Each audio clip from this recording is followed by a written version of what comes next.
Oui, bonjour. Là, on va aborder l'exercice sur la machine à courant continu à excitation indépendante. L'exercice. Une machine à courant continu à excitation indépendante possède les caractéristiques suivantes. La tension d'induit 220, la résistance d'induit 1 ohm, la constante de la machine Kφ égale 1,1, le flux constant, c'est-à-dire on ne touche pas en fait. Une fois qu'on a réglé le flux, on ne touche pas. C'est pour ça qu'on dit excitation indépendante. L'induit et l'inducteur, ils sont séparés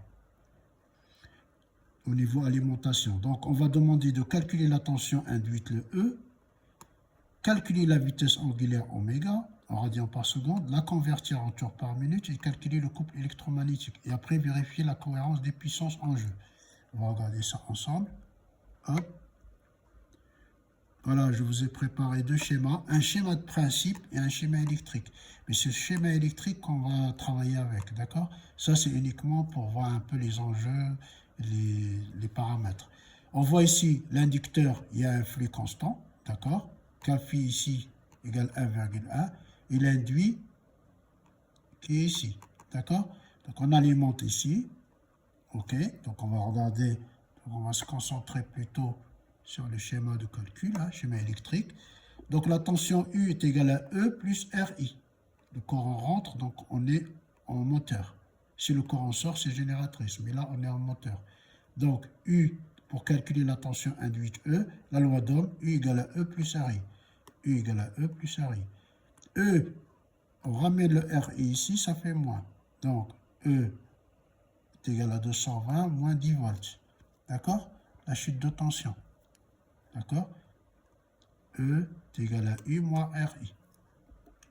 Donc ici, on va trouver, vous voyez, le E égale 210 volts. Il est inférieur à 220. C'est normal parce que la chute de tension, vous voyez, c'est normal. On trouve 210 volts ici. Et là, on alimente en 220, une chute de tension de 10 volts. On continue.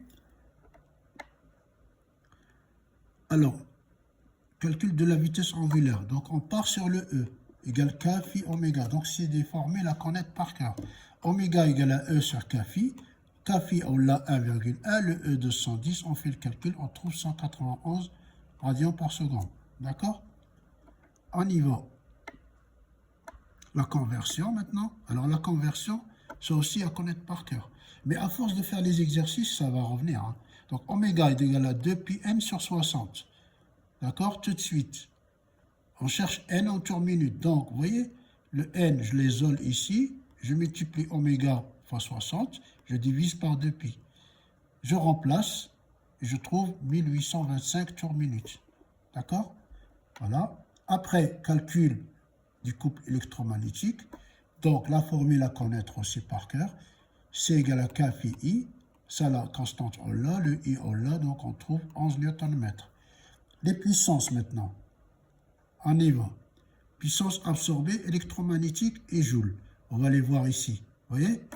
Absorbée, ce qu'on donne. Électromagnétique, c'est le E qui rentre en jeu. Et les per joule, c'est le R.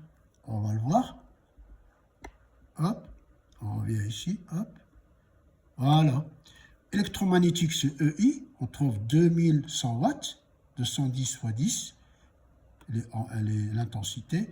Per joule RI carré, 100 watts, d'accord?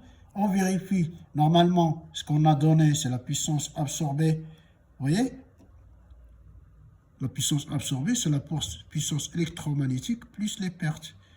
Vous voyez? Électromagnétique de 2100 plus les pertes. On trouve 2200. Puissance absorbée, d'accord? UI 210 x 10, ça fait 2200. Voilà, merci de votre attention et à bientôt.